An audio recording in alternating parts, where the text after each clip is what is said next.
On June 21st, 2021, I spoke with Mad Kate and Adrienne Teicher of Hyenaz. Hyenaz, based in Berlin, Germany, is embodied and proximate, creating immersive performances, dance tracks, soundscapes, performative installations, and AV works they produce utilize the sonic shape-shifting of field recordings gathered in the process of site-specific works. Hey, we're Hyenas. I'm Kate, and this is Adrienne. And we're electronic producers and performance artists, and we work with field recordings as the fundamental element of our work. Yeah. Beautiful. Yeah, that's about it, I suppose. We are really connected to somatics and but also thinking about where everything we use comes from, like tracing the origins of things more and more. It's become really important to us. Cool. Okay, because I think this is probably going to tie into like my first sort of semi-generic question, and it sounds like you're already beginning to go there, is like, where did it all begin? And I'm getting the sense of specific elements of art, both audio and visual, that really inform what you do. So if you want to somehow, Sure. it might be hard to go in there. How did it happen? Yeah, we first met at this is like really great for like sort of Pride Month. This is like important story for Berlin's queer. It's called Cindy Wonderful's Fab Lab in Berlin, in a kind of ground floor atelier space. It was like a bar and a little studio, and Cindy lived there with another person, and there's performances there every week or twice a week or 3 times a week, very underground and DIY. You know, the lighting was like one like sort of spinning light that emitted lasers, and there was like maybe 2 speakers. What's that? I said everybody loves one spinning light. Exactly. That's all you need. This is great. There's often 2 speakers, or at least one. And but yeah, we'd go there and we would DJ, and I would DJ, and Kate would hang out there a lot. And did you ever perform there? Actually, I don't remember that. No, but a lot of no, I was part of a exhibition of actually my co-parent who did this thing called Biological Clock, which was really cool about like birthing. And so there's like a lot of queer, feminist, underground multimedia shows.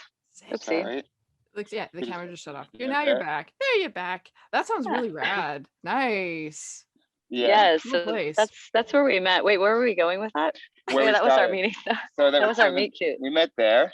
Yeah. And then I was performing one night at a place called Hexennacht, which is a gay, mainly gay male space in Berlin with a dark room. But they had a queer party called Pork every Sunday night, which was amazing.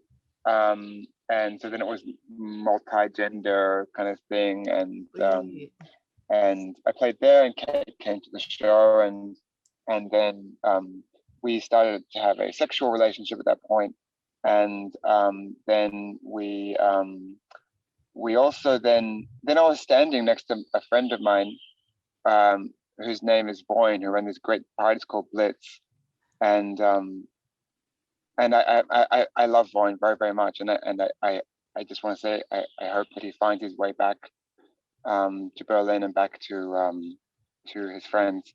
But anyway,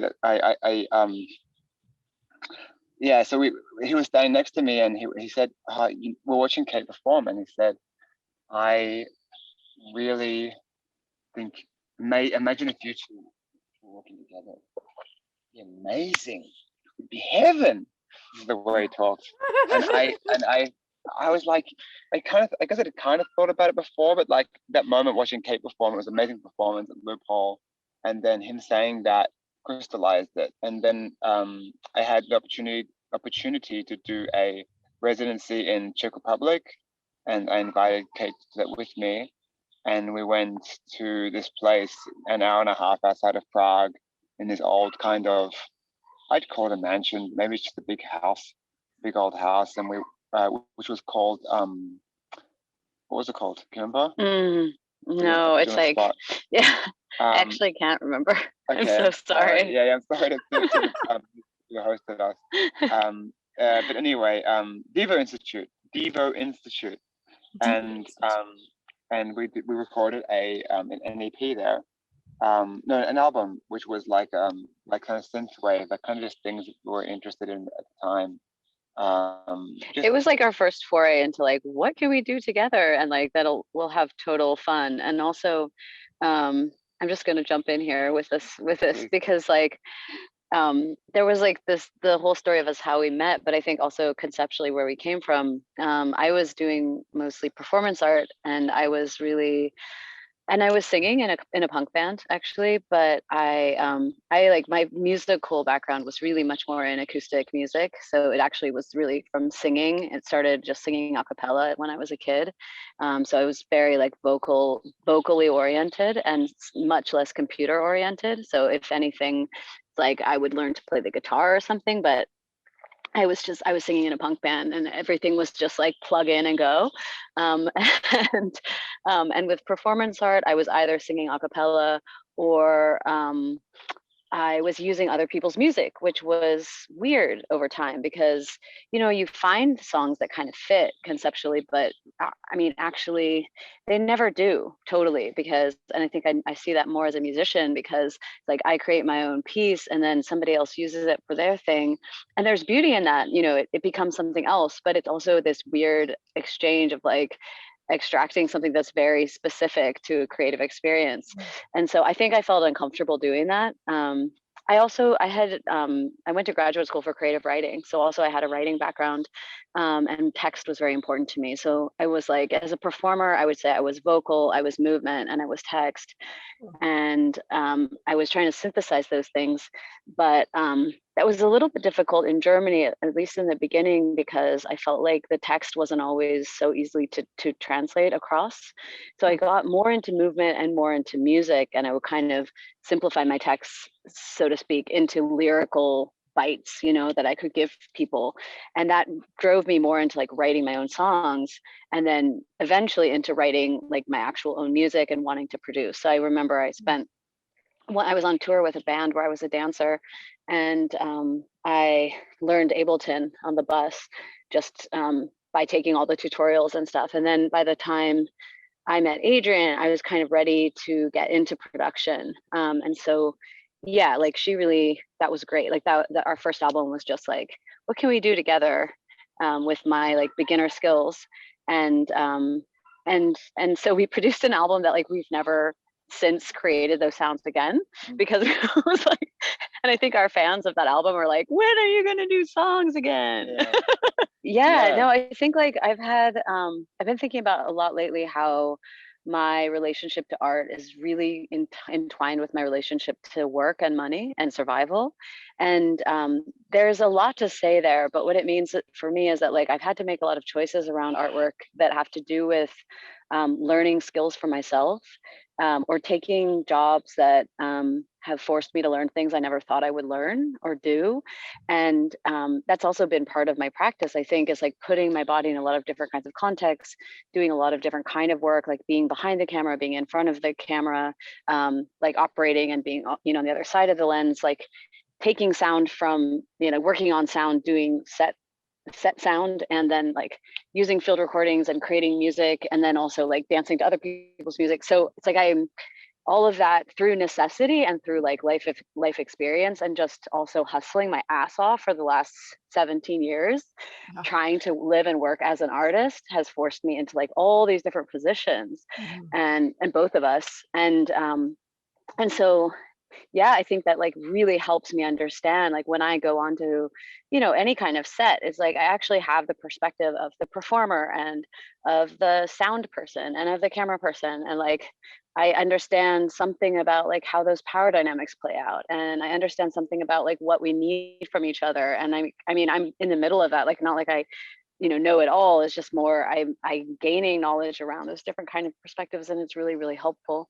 And I think it's the same as like when I'm working on an audiovisual piece, together with Adrienne, then it's like there is something really, when you watch, like when you're editing a body and you want to think about like what you want to see in the movement of a body, you think as a mover, you know, whereas sometimes I would have like recordings of myself moving edited by somebody else, and I would think, oh my God, they missed that part of the movement. Like, how did they not understand the flow of where the arm was going to go? Or like, why were they interested in this part of the movement? Or maybe they weren't paying attention to it at all.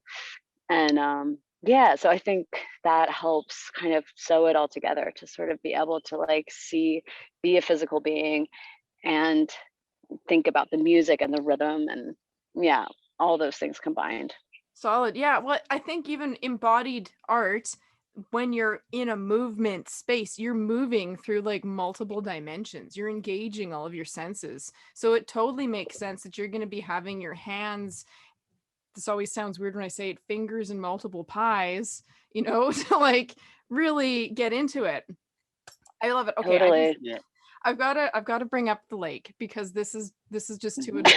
I'm so grateful that you guys are chatting with me from this wonderful natural location. We can keep it a secret, but if you want to share a little bit about like how it's been, what's the weather like in Berlin? Yeah, we just had a heat wave, and we weren't able to take advantage of it because we were working on curating some DJ sets and performances at a queer week at one of the theaters here called Maxim Gorky. Yay. And so we were every day inside a theater, and so we decided that we really owed it to ourselves to get out of town and to come here. And this is a really special lake.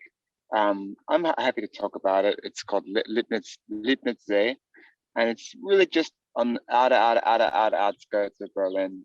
It's not actually technically Berlin anymore, but you can get here on just a pretty easy train, and it's just amazing. It's beautiful, clear water, and yeah, I think it's our favorite. Yeah, I feel really good here. I always feel really like I feel a sense of calm every time I enter the forest around here, and yeah, and it's been in the 30s here, which has been really nice. And hot nights, like, because I love hot nights. Yeah. I come from the South in the United States. I come from Virginia, so I'm used to like hot summer nights, and we don't get too much here. So yeah.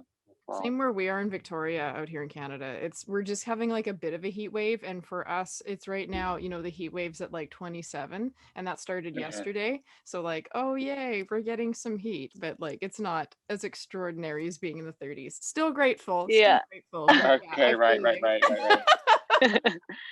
We were a couple of years ago at Pretty Good Not Bad Festival. Yeah, that's right. Yeah, and we loved it. We loved Victoria so much. It was so beautiful, and people were so friendly. Yeah, we have very good memories. 4 or 5 days there. It was wicked. Yeah. Yeah, and that was a really nice festival. Really, on a good scale, that like people really took care, and it was wonderful. Yeah.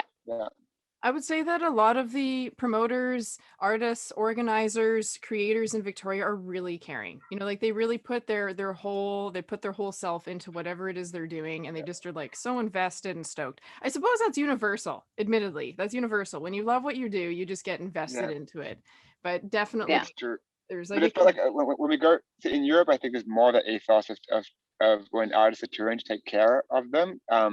Sometimes we've been in North America, we've had different experiences. Some are very, very, very good, and we felt very taken care of. And sometimes there's that kind of like South by Southwest, like here's your, like no, screw off. Here's your light beer, and then get the fuck out of here, kind of thing. And, yeah, I was gonna say Europe and Canada, pretty good. US, not so sure. We get the pass. Solid. Yeah, I think also sometimes smaller events make it so that everyone's able to like suddenly get really stoked about each person that's playing it, so they can be like, oh my god, I'm so excited, and there's a lot of love there. Where the bigger the fest, it begins to turn into a machine. There's no way around it, Totally. But, okay, speaking about being big and being in big fests, you've been called lovingly by Peaches a monster performance duo. How do you live up to this charming description? It's just adorable. Such a wonderful. I love it. I guess the monster part might mean, I'm not sure exactly what it maybe a monster, maybe just a 10, or also that we deal with kind of like sometimes we explore like just some of like the like just harder things about being in a body, like just being alive, like and some of the states that exist beneath the surface, and even the surface of awareness that that nevertheless there. And so some of the things we bring on the stage can sometimes be yeah hard. I think like I personally, I've been really fascinated for a long time. I mean, I think this has to do with my queer identity, with like masculine spaces. So like dark rooms and mosh pits where you have like a lot of, and like punk mosh pits where you have like a lot of like men mostly like getting really rough with each other. And then if you have like women or people who appear to not be like tough enough, you notice that like there's this kind of if you ever enter those spaces, you know that there's this kind of care that gets taken, which is really interesting. Like the way that like male bodies are sort of like take note of like being a little less rough. So like being in a punk band and playing in these kind of spaces, I would interact with this a lot, or like I did a lot of crowd surfing and stuff like that. And I was always really interested in pushing myself into these spaces and like how I could like be in them and exist in them. And I also really love how there's so much rawness in those things. And I think that that's really missing in a lot of like in a lot of theatrical spaces, and sometimes like high art spaces like are very kind of afraid to take risks like that because they're not safe at all, and people do get hurt. And they're also, of course, like they're very gendered as well, so like they're problematic. And I think I'm kind of interested in how to do that, like pushing that boundary a bit. So like we had this one track called Binaries where the task was sort of to get the whole crowd agitated and start screaming out binaries, you know, so like, and taking sides and just like really hyperbolizing this idea of like taking sides and fighting over male and female and war and peace and like all these ridiculous like binary ways of thinking. And we would just get people to start screaming them, and then like we would start pushing each other and like maybe pushing people in the audience, and sometimes people would be really into it, other times people would like, you know, get terrified and move away. But we would, and I think that kind of energy is something that we've tried to cultivate, and so it might explain that a bit.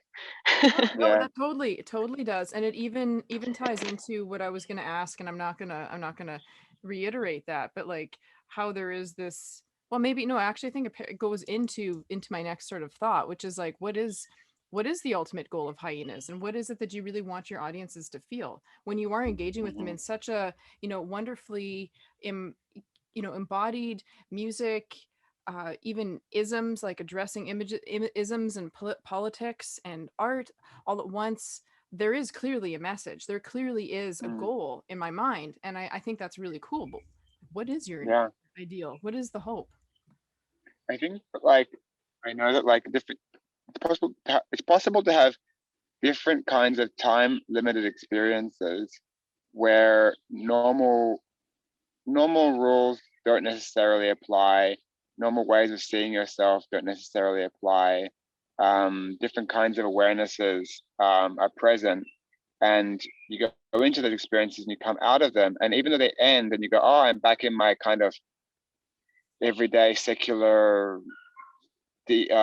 disenchanted world, I still carry some of those perceptions, sensations, understandings, transformations that occurred in that space. And I think ultimately that's what I think maybe we strive for as one of our reasons for putting on a show, and why now as COVID, we hope we're at the tail end of it, where I'm actually really hungry to get back into those kinds of spaces and to make performances like that, because a lot of that stuff went digital, and I enjoyed aspects of that, but I want to create those kinds of snapshots of alterity again. Yeah. Yeah. I think that like essentially I want people to feel something, you know, like to be moved. And I think, you know, I feel sometimes we miss this in a lot of art, or it's scary to really feel something. I think that's part of it. Whatever that is, if it's anger or sadness. And I think binaries, the story about binaries also gets at it as well. I think that like essentially in life, where, you know, we're constantly dealing with these paradoxes that are really difficult to move through, like sort of accepting different sense of truths, different like trying to hold two things in our hands, like to really fully enjoy the moment, and then also simultaneously to be completely ready to let it go at any time. These kind of paradoxes, like we're constantly having to navigate and being told so many mixed messages around, you know, be more productive and also do less, you know, these things. And to sort of be able to get in a place where we can just at least like talk about that or explore that somehow is, you know, a touch, but be safe, you know, or like all of these things that are like we're just constantly navigating, and how do we do that in a performative space is really interesting to me. Yeah, it is fascinating. And I think the one thing that I because I am a little bit of a hermit myself, and I have admittedly in some aspects really enjoyed being completely removed from society, but there's so much value with being able to engage in a artistic sense. And one of the first things that came to my mind when you guys were talking about that engagement with the audience and being able to get back out there is the temporality of performance art. You can you can do it again and again, that's fine, but being in that moment, being in that shared space, it's only then. It's very much the now. It brings you into this present state, and you can't really recreate that as much as you try to through digital media and through video. Video's cool, it's really kick-ass, I love it, but it's so hard when you're not in that room, you're not smelling their breath, you're not smelling their sweat, or you're just not engaging in proximity in that moment that is being created. And that's really powerful. Yeah. Absolutely. I totally agree with that. It's crazy also because like in the last 17 years that I've been performing, and like again, I think part of my practice has just been performing a lot. Like I used to record I write down in a spreadsheet every time I performed, and I think I stopped when I got to 1,200 performances. Like I have been on stage so many times, and like the shittiest to the, you know, wherever I've been, a lot there, just doing. And I think most of that has never been recorded, and that's wild to me. And that's partly because I just didn't have a digital media for that long. And then like in the last 5 years, you know, or it was shit, like somebody did a really bad recording with like, you know, it's like not Bad, but now now it's getting better, you know, like we just all have better access to better materials, all the phone cameras are much better, etc. And you know, it's more possible, but it's just interesting, like how temporal it is, how much of it just exists in my mind. You know, it's so elusive. No, it is. Memory. Yeah, it is a memory-based thing. And yet, you know, I was thinking actually about that, because when you say you record yourself doing a performance, as I think many artists have had to during COVID, and you know, you've been creative, like even, and the stuff, for example, with Hexennacht, which is amazing. But when you're doing that, you can still in your mind say, okay, I'm doing my performance, but it doesn't feel the same as when, say, you're performing in a public setting with the audience and there's a recording of it, because your movement, your thinking, everything, it's a different thing. So I really appreciate the sentiment of like wanting to get back to doing that, because that is a big part of your art. Oh my god, like holy shit. Yeah, it's true. Totally. Okay, since we're on the topic of this, like, oh my god, how do we navigate COVID, embodied art, digital, how does it work? Let's talk about the VR gallery, because that's really intense. So you guys created something that can be experienced in a really intense, I say intense because I whenever I think of VR, I think of the Cronenberg movie Existence, when they plugged themselves into the machine and they went into this. I remember that one. Yeah. So I think of that and it's like, whoa, that's intense. how did this happen? What, like, how do you feel about it? Do you think it's been a good compromise? Like, things that are good, things that are bad. Yeah. So like we when we started to make this video called Perimeter, the idea was that people would explore a perimeter that they exist in. So for me, I explored my what I called my semi-discarded Jewishness, or I'm calling it Jewiness now. But which is a kind of yeah, it's just kind of like I'm partly inside and partly outside of Judaism, and I always felt like when I was with my sort of more Jewish friends, I always felt more Gentile, and then when I was around Gentile, I felt more Jewish because of just my So, and this was the one I explored, and let's talk about what you explored in that.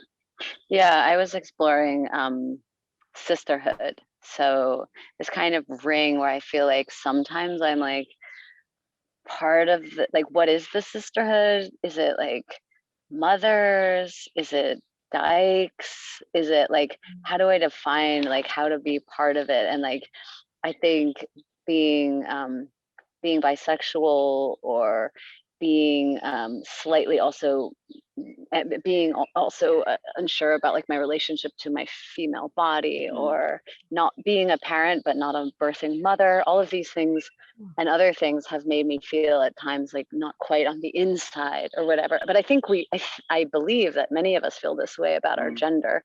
So anyway, it's just interesting. Yeah, it was interesting to explore this. And then we had 3 other performers explored different perimeters. So one explored basically their own intersectionality. So they explored race and class and gender, and sort of Simone. Yeah, Simone. And like his like half German, they're half German, half Colombian roots.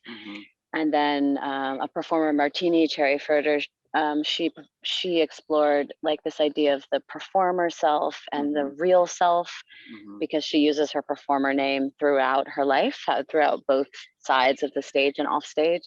And Macaulay Carvey explored her relationship to joy, that she was never quite inside, never quite outside of it. And so and then determining how we had each of the performers, 5 of us in total, give a performance. We had it documented by an amazing cinematographer, Robert Lechko, and the styling was done by Jörg Kronagel, responding to the ideas from the performers. So we did interviews basically to determine how these performances could take shape. Yeah, prior to the video, we did these interviews, and Adrienne and I filmed them and did the interviews themselves. And we didn't exactly know. We knew they had a kind of functional purpose, like figuring out what the performance was about. But we knew we wanted to actually share them in some way afterwards. And actually, a friend of ours, Sky Deep, who's an amazing producer, and I mean, actually does a lot of different things. They got really heavily into VR in the last year and a half, I would say. Yeah, she released an album recently, Up in Here. Up in Here. I believe is either the name of the album or like the single. Anyway, she did this amazing VR experience to release the album. That was inspiring. And so then we thought, I thought, okay, so we have these 5 interviews. What do we do? Do we make a documentary? Which is then we exercise some sort of editorial kind of control over the interviews, and we decide where there are connections between them and kind of juxtapose them in that kind of way. It was one approach, but it just occurred to us we didn't really need to do that, and we could actually allow people to speak for themselves simultaneously and allow a person to move through that space and make the connections for themselves as they move through the space. And this became a very attractive way to us of presenting these parallel explorations. And I think actually like it was less motivated by COVID, although that was part of it, than just the idea of like, yeah, we could apply to 1 million galleries and send 1 million emails that will never be responded to and try to get funding so that we have 6 screens and blah, blah, blah. But like, I've been that road and it's hard. We're like, Yeah, exactly. Like it could happen. Yeah. Or we could just like make it in VR and then we could show people how cool it would look in real life, and then maybe then they'll be interested in Right. like actually bringing it somewhere. Exactly. Yeah, that is one Yeah, kick-ass so- proposal. It's like, well, here, take a look at it. This is what it would be like if you would like just Yeah. go with it. Install Right. it. Yeah. Yeah, that's That true. is really sick. Yeah, so that was how we approached it, and yeah, I mean, it's not a replacement for anything. I mean, it's not a replacement for performance or anything. So in that sense, I don't feel it lacks anything, because it's not purporting to be a replacement for being in physical space with other people. The technology is clunky, and to some degree, it's made by Mozilla. It's open source. They've come a long way, but there are some aspects which are it's open source and it's hosted for free. So some of the capacity is limited, and we're concerned about how it will function when there's lots of people inside there. Yeah, we'll see. Yeah, we'll see how that goes. I mean, the positive though is that like it's theoretically anyone anywhere in the world could access it from almost any device, and they can talk to us in there, which is way, super interesting and something we definitely couldn't do in physical space. So yeah, that's cool. Yeah, it's cool. Do people Yeah, need and to of wear course, VR? Oh, sorry. Continue your thought. No, Oh, it's not necessarily to wear a VR headset.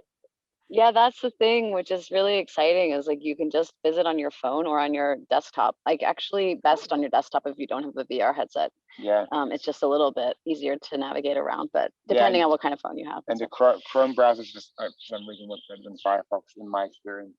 so Chrome and for this Firefox system. you don't like it.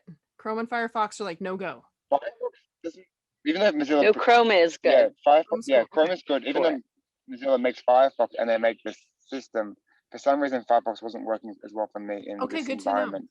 to know. Weird. Yeah, so I would recommend a Chrome browser, unfortunately, because I Google, really yeah, despise it seems Google like and all of its. Google's taken over the tentacles. market. Yeah, I know, the fingers, exactly. They are like coming in and getting you. And they seem Yeah, exactly. to really do it right, which sucks. It's almost like Yeah. Amazon and Bezos. Nobody else is a competitor to them, and so that's what we're trapped with right now. But it's important to know when checking out Yeah. the VR gallery to use Chrome, so that you don't run into Yeah, exactly. Yeah. But use Firefox otherwise, or and open source software. We are really passionate believers in open source. We use Linux on our computers and in our productions, and I love Linux users. I'm not advanced enough to reach Linux, heaven, but I always admire and love people that are like, yep, nope, not doing that. I'm doing Linux now. Yeah. So Yeah. it's the best. It's never been a better time, actually. Yeah. As a creative person. It's getting more user friendly. Yeah, so. it's getting more user friendly, and you have some commercial programs which are now running on the Linux environment. So Bitwig, which is like Ableton, it's excellent.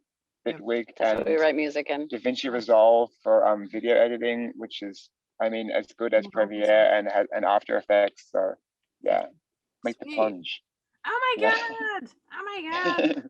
Oh my god! Thank you so much. Like your plug. Maybe they'll sponsor us now. I know. Yeah. Exactly. Oh, finally you get another, you must have sponsors. I'd assume that, but if not, they should give you a sponsorship, like they split for supporting that. No. Yeah. So this is just an idea, a suggestion, a hint.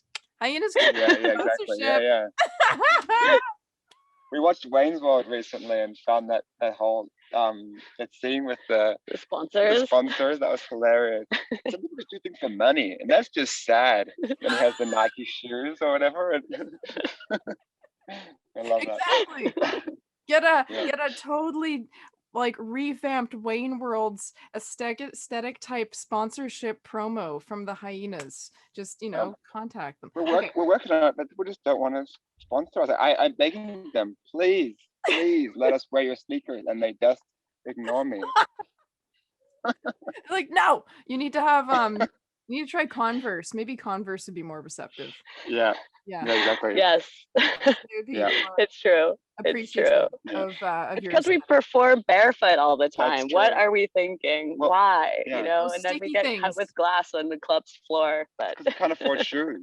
We really need a sponsorship. There's these things you can just get and you stick them to the sole of your feet. They're not the toe shoes. Definitely not the toe shoes. Oh yeah. But there's this thing, Okay. I forget what it's called. It's like sticky foot. I don't know, but it's basically almost like a form of skateboard grit tape that you stick to your Oh, foot. crazy. And then you I- just walk I'm around. curious. Yeah, I'll find I out what heard it about is. it. I'll get the name and I'll send it to you. I'm- Because it's kind I'm of so fun. curious if it would like stay on our feet during our shows, which are insane. Yeah. But Yeah. I'm very interested. That might be actually helpful because it's some kind of grit effect so that you don't skid, and it gives you that kind of durability and a little bit of Nice. protection, just a touch. That might be the perfect Cool. size for you guys. We wear Mhm. them to our performances, and if you've seen our performances, that needs a lot of durability for our feet and protection. Hey. So Mm. we recommend. Okay. Oh, Thank this is- you.